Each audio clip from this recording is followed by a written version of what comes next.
Hello and welcome to my channel. Today we're not in my garden, but we're in a garden that I think that is inspirational for people that are just into this tropical gardening or just starting out for quite a few reasons. It's only sort of 3 or 4 years old, and I'm going to take you a little tour around it, and let's get on with it.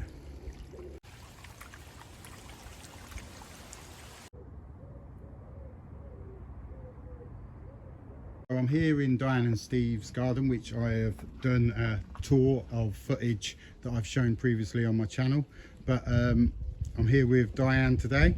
So say hello, Diane. Hello everyone. And we're going to have a quick look around your garden and talk through what's going on. So basically this garden was started by yourself and Steve, what, 3 or 4 years ago? Yeah, 2021 in COVID, I was furloughed, so I couldn't work, and it gave me something to focus on and get me through it. And what did the garden have in it?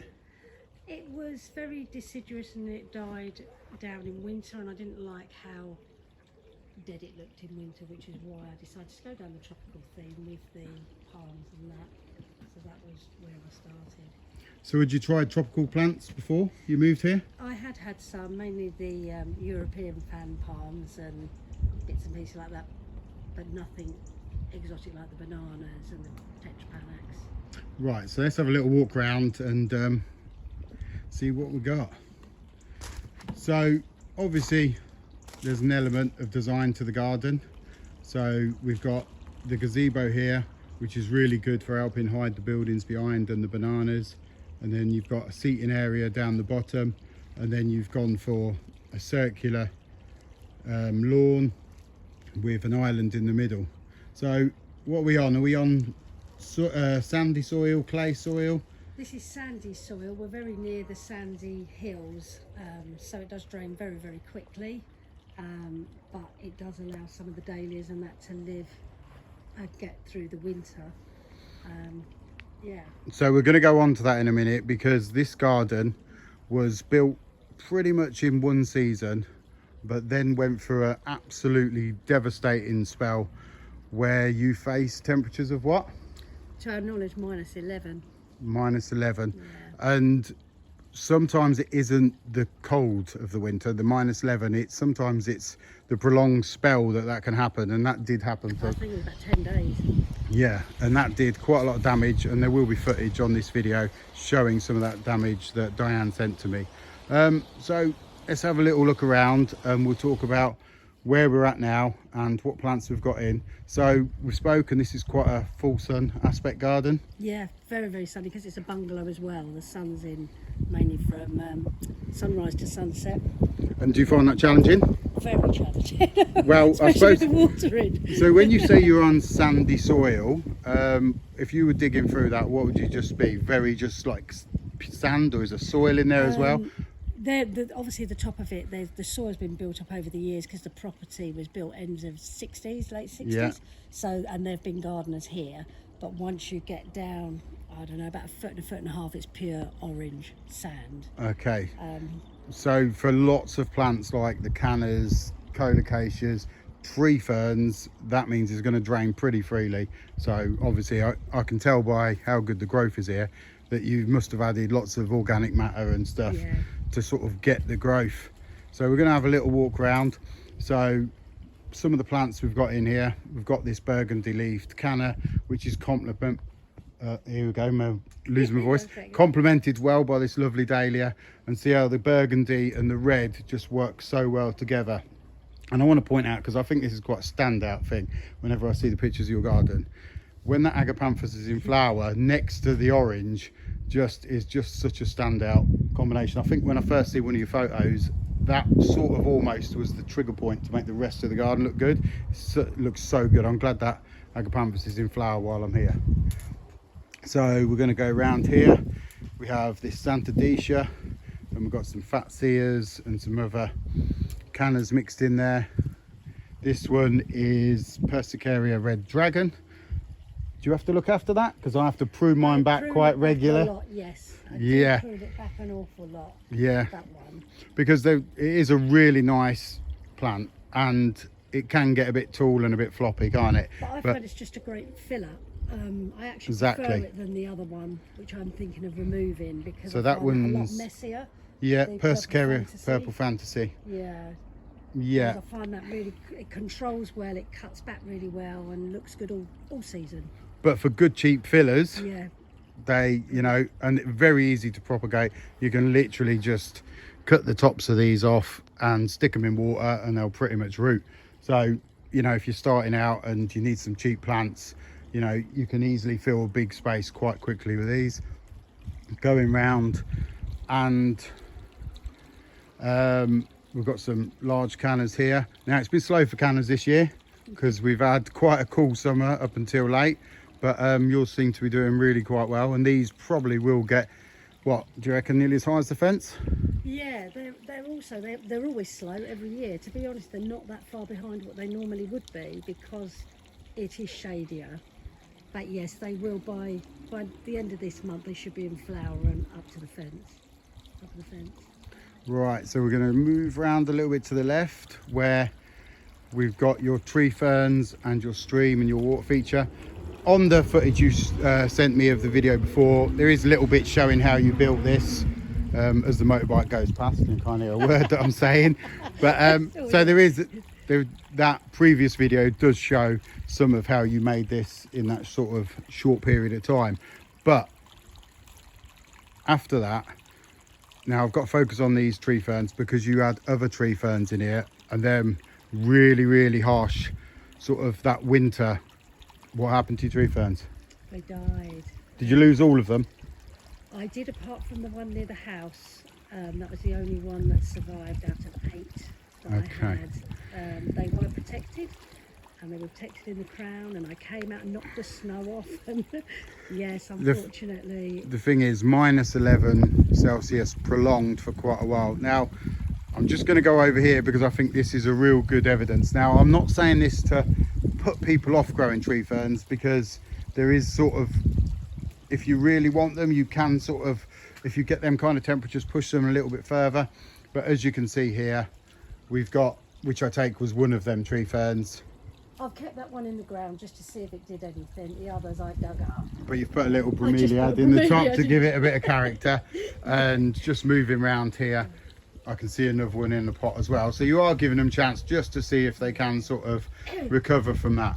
Now, I'll be honest, I remember seeing footage of what happened and the snow you had and the temperatures you had and the aftermath of that. And you had plants like, I would say, Camarops humilis and other stuff that I would pretty much say should have got through that winter in most years. But for you, you had sheer devastation. Yeah. So literally to come back within 2 seasons and providing, you know, I mean, it's been a really cool year this year, hasn't it? So to get it back to this is really sort of testament to you and Steve to sort of, you know, get it looking this good without blowing your own trumpet in such a short time. So I think some of that's nature though. Yeah. But we're gonna have a little look around the back because I didn't really focus on it too much before. So we've got this lovely little stream that goes from, I'll show some footage in a minute, that goes from round the back of the gazebo, works its way round and to this water feature, which just, to be honest, really sets off the planting with the ferns and the grasses around it. But then something I think is very important in a garden is you've got to actually be able to enjoy it. So the back of this part, you've gone for quite an entertaining area, which is obviously a little bit easier to maintain. You've given yourself some privacy by screening off the back and a raised bed with bamboo. So the bamboo can't go anywhere because it is in them raised beds. You've got a really nice pergola there, and Steve built that, yeah? Steve built that. And your bar? Yeah. Get used often? Not as often as we'd like. I'm too busy doing the garden. Yeah, okay. And then if we move around this side, we've got a lovely barbecue area which matches the bar, so it just ties it all in. And even this barrel, you know, it gives it that sort of tropical feel and really goes, the colours go really well. You know, even I'm looking at the lid to it and the bands, they go so well with the barbecue area, so well done. And just that barrel next to them bananas on the footage, Looks really, really good.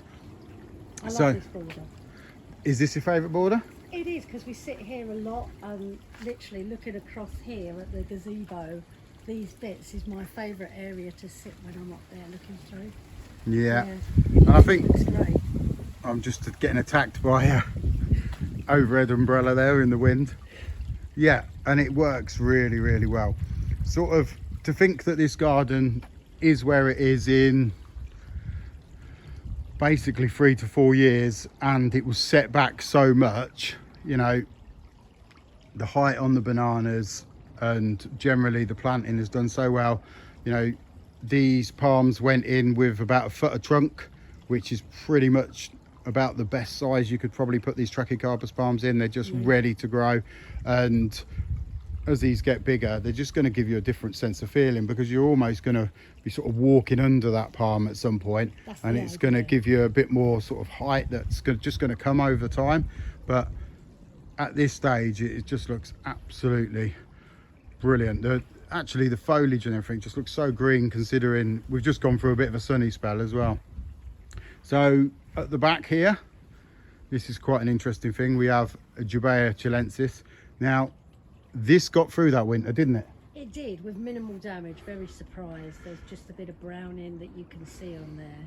So we had Camerops humilis that most people would say would take -10 in most winters, and we'd probably say that a Jubea chilensis could sort of take similar to that temperatures, but I think yours has proved it.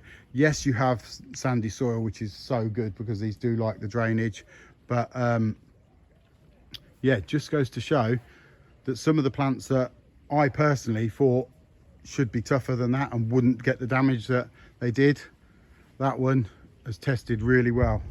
Now, the thing with hardiness is it is relevant to microclimates, to your soil type, to so many different conditions. But it's nice to see that the overwhelming devastation that this garden faced, and you and Steve have really sort of brought it back. Because I'll be honest, I started my own garden and then was followed by the worst winter in 100 years. And it was literally, you know, -10s nearly every day. It was frozen for the whole of December, and it just made me think, right, let's find the right plants, you know. And I wanted that style of garden, and you've proved here quite obviously that you want to carry on with this style of gardening. So it just goes to show, yes, these really, really cold winters can be devastating, but there is no reason that with a bit of hard work and a bit of passion that you can sort of go for it again. Obviously, winter protection in different ways can help, but you never really know how long the prolonged cold's going to happen, and you can't protect everything. It's a simple fact as that. So plant choices is really good, and they're more special plants. You know, if it gets really cold, you sort of might have to give them even more protection than sometimes we think. Because I personally, I got to a stage one year, because I'm very similar to yours. I protect the crowns, I fleece the tops, but if it gets really cold, you sometimes have to go to crazy sort of measures, you know. And I'm that is actually thinking of bubble wrapping them if I know it's going to get cold round them this year. well, I'll be Tree honest, ferns, I'm I really doing a had lot. one year where I went out and it was getting to -12, and I went out with loft insulation, wrapped it round quickly, and then put some builder's bags over the top, because I was sort of so paranoid about it happening. But I don't want to put people off watching this, because they are absolutely amazing plants, these tree ferns, but they are expensive, you know. And them sort of temperatures that you had here, I'm 40 minutes drive away and I had -5 Celsius. You had them temperatures of -11 continuously, which, you know, isn't the norm, but every now and again it may happen. So just want people to think they can have beautiful gardens like this, but they also have to be aware that sometimes, you know, extreme things can happen, and it's how you deal with that is the point I'm trying to say. And how you've dealt with it, come back straight after next year and created an absolutely stunning garden. Now, something that's a little bit different is this island's come in, what, this year? Yeah, this was this year's project. Will it get bigger? Yeah, probably, but I do want the washing line. Oh, okay. The reason I say that is because everybody keeps telling me to plant into my lawn, and I get it because garden's an individual thing. Some people want you to build ponds in your lawn, some people want to put plants in your lawn, and I might do that one day. But for now, I'm going to stick with it is. But I think it absolutely works in your garden because now it's added to that sense of journey. You're sort of going to walk around it like this, and then the stream is probably one of the features that works so well in your garden because it adds interest, because you can't just walk to the back of the garden. You have to take these little stepping stones, go on that sense of journey and make your way over there, and it just adds that little bit more interest to the garden. So we're saying this is one of your favorite areas. You got a favorite plant? My favourite plant are the tree ferns. Your favourite plants are the tree fern. I replaced them. Okay, how many did you have to replace? I've only bought 4. I only bought 4. Out of the That's still quite a 7 lot though. ones. Yeah, I was very lucky because I was in a garden centre and they were a good price as a log, and I was able to choose them, and I could see they were big chunky. So that's why I went for it. I would have been reluctant if I'd have ordered them online. Yeah, they are the thing. I think I would say to most people, probably just start off with 1, see how you get on, see how you get through. Obviously that depends where you live in the world, to how well you can grow these. If you're in Scotland, then they may not be the plant for you. If you're sort of mainland England or South England or wherever, and you can give them that winter protection, they're an absolutely, and I think they're pretty much one of the main focal points of your garden, especially near the stream. They're sort of making this area and they're looking absolutely sort of quality. Now, before I started shooting this video, me, you and Steve walked around here for about an hour and chatted and chatted and chatted. So we pretty much talked about everything we probably should have talked about on the video. So it's quite hard to sort of remember everything that we had been discussing. If you can think of anything, please tell me. Yeah, well, it was more some of the plants that did get spear pulled and died, how well they've grown back. And so this one, did that get through yeah, it? this European fan palm. Yeah. I haven't. That one was completely spear pulled, and that's grown back really well, the same as another couple in the garden. Yet my biggest specimen didn't come back in the middle. It's spear So pulled. this one, which is, we keep saying isn't a very blue Cerifera, but it is a Cerifera, Camerop Cerifera. This one got through that winter. It didn't. No, we thought it had. It took a lot longer to go crispy and brown. So originally it looked like it had got through, but no, the whole lot died off in the end. And that's all new growth. Okay, but that is the same plant, it's just new growth. It is the same plant. We lost, there's some of the bits are dead under there. We've got some of these that didn't come back, but most of it did.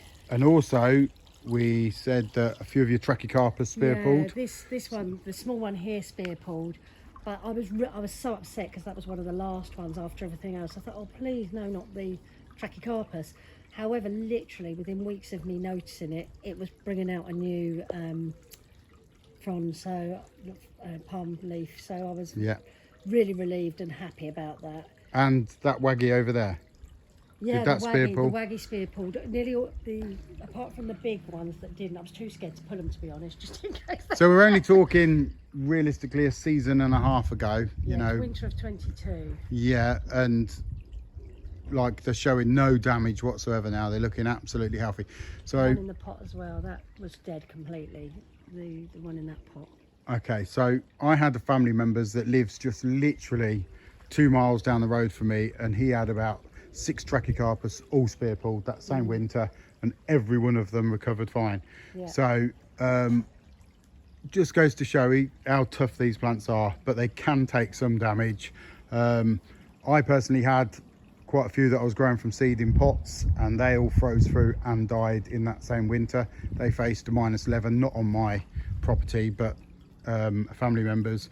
And I would just like to say that as well, some of these plants in pots are nowhere near as hardy as they are in the ground. So I want to sort of clarify that as well, because a lot of time people say about Trachycarpus and plants like that that are almost bulletproof, but we can all be tested, but they are generally the best palm pretty much out there for a UK climate.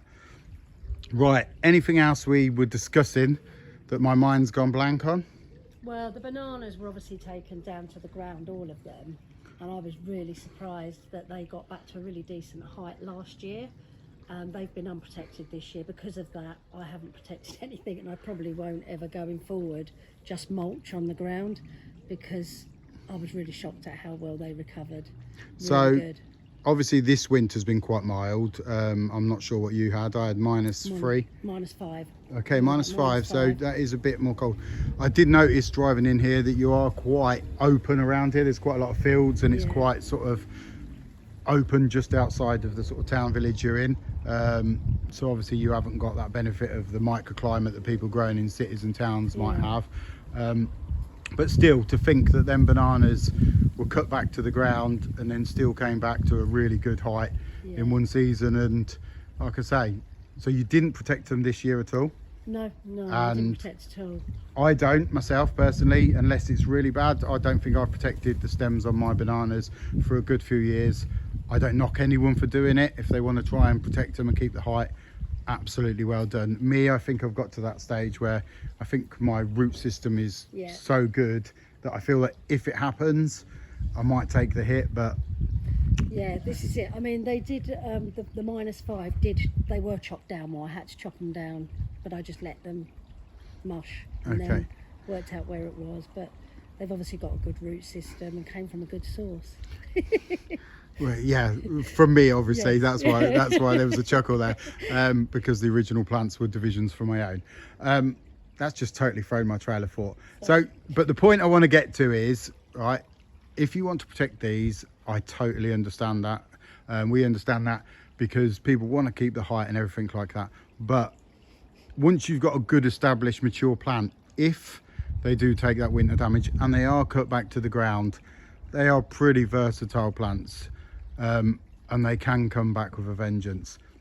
Now next to it we've got a very large tetrapanix, Which and again was taken down to the ground. That died, and that grew. Two pups came out of the stem. One died and one grew, okay, and that was neglected last year completely. so speaking to a nursery owner that I sort of quite friendly with, you know, the seed from the tetrapanix when it was collected is very variable. So that means obviously there's loads of different variants of tetrapanix, and some are much hardier than others. It's just the way it is. But this one's goes to show that even that it's been cut back to the ground in that really sort of cold weather, you know, to think that that's back in 2 seasons pretty much, and this season's been, until the recent heat spell, it's been sort of not that good, even though actually tetrapanix, you know, grow really quite well in cooler temperatures, and sort of we've had a lot of rainfall this year, haven't we? But do you want to take a walk over to that area there and have a little look around? Yeah. So obviously one thing that most people need in a tropical garden is a greenhouse. Helps you just get some of them plants through the winter. And then you've got some area around here which you've got your other little potted plants. And I always think this is the reason I wanted to point out is I think a lot of these tropical gardens, mine included, you need a sort of an area where you can test things and try things and put your cut-ins and do all stuff like that. So, you know, not everything has to be part of the sort of main garden. It's nice to have other areas that you can try these plants and have these little cut-ins and all these extra little plants, which I do totally myself. Yeah. This is north facing, and this tends to be where I climatise plants around here. And if I make a division, because it doesn't dry out with the garden being so hot. But interestingly, when we have the frost, bearing in mind this is north facing, there is no frost around here. It doesn't get, so this is the one tree fern that made it through. Yeah. However, I've noticed it's growing very small fronds. The last few that have come out, they seem very stunted. The first few that came out this year are longer, so I'm not sure why So that is. it is, I would say, in my opinion, through the winter damage, because I know of someone who's got damaged really quite bad, and literally we used to, shouldn't have been joking, but we used to joke about how good it looked, and it used to put out fronds of about 5 inches. So Yeah, and yeah. it did, and it sort of didn't really sort of recover from that, to be fair. But they're a decent sized fern considering the winter damage that faced. Yeah, I was quite happy with it, but the few newer ones are definitely getting shorter. So whether that will be even smaller next year, I don't know. Okay, well, It'll be a shame. It'll be a shame. I would say just keep watering it and Yeah. you know, protect it if it gets really cold again. Yeah. But like I say, and I think from this, we're on a deck right now, and this almost gives you an elevated stage to sort of look at your garden. And honestly, from here, the sort of balance and the colours and the foliage and the structures, I'm a big thing for structures. You know, they can give you that height straight away where you're waiting for the garden to sort of grow. Yeah. We're actually thinking of doing something here to make it like a window. So any suggestions, whether like, I don't know, another thing there just to make it look like a window down the garden, sort of between these two. Well, that's a good point. As good as your garden looks here, they evolve. Yeah. You're going to change things. You're going to change planting ideas. You may add extra structures. You're going to sit in certain spaces and think that doesn't quite look right, or I'm not quite happy with it. But that's the fun of it. You know, it's if I could imagine what this is going to look in 2 years time, 3 years, 4 years, you know, it looks absolutely spectacular now. So give it that extra bit of few more years, it's just going to become something else. Not necessarily for the better, but it's going to, you know, gardens look brilliant at the different stages. And I think you have to, what I'm trying to get to is enjoy the different stages. Yeah. You know, enjoy when you're first starting, you first get them first few plants in, and then, you know, play with it and do it how it sort of, you know, evolve it the way that you sort of evolve yourself, and your mood changes and the plants choices change. Right, so we'll have one quick last stroll around. Any comments you want to say about your garden? Points you want to get across? Just that I'm very hard on myself. Never, only ever see what's wrong rather than what's looking good. Wish I didn't, but I do love the dahlias. They give it some lovely colour, and I'm trying to get a balance and get it right. But I have got some real problem areas that I'm struggling with.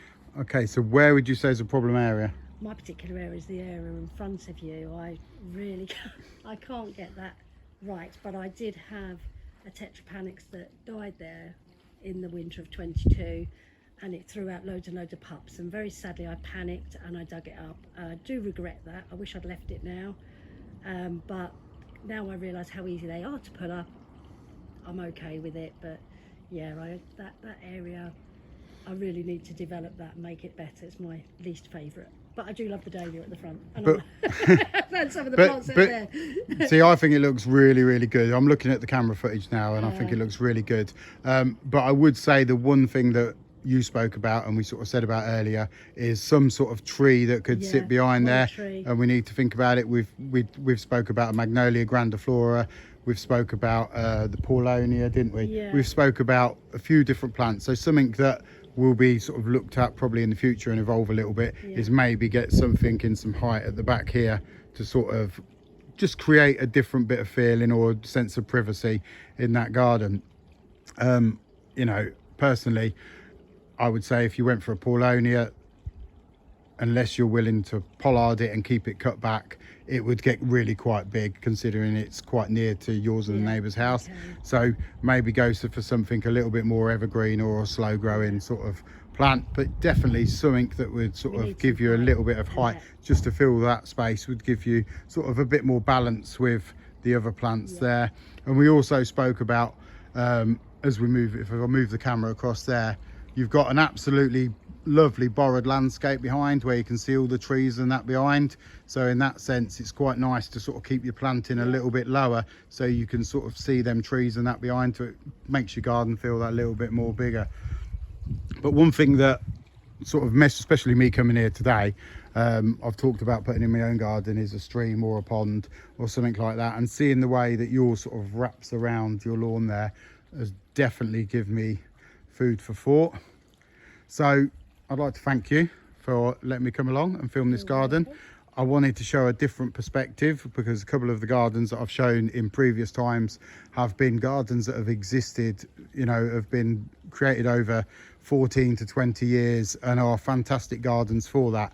but this is a fantastic garden that has been created, in my opinion, in 3 to 4 years, gone through an absolutely devastating winter and has just recovered to become even better.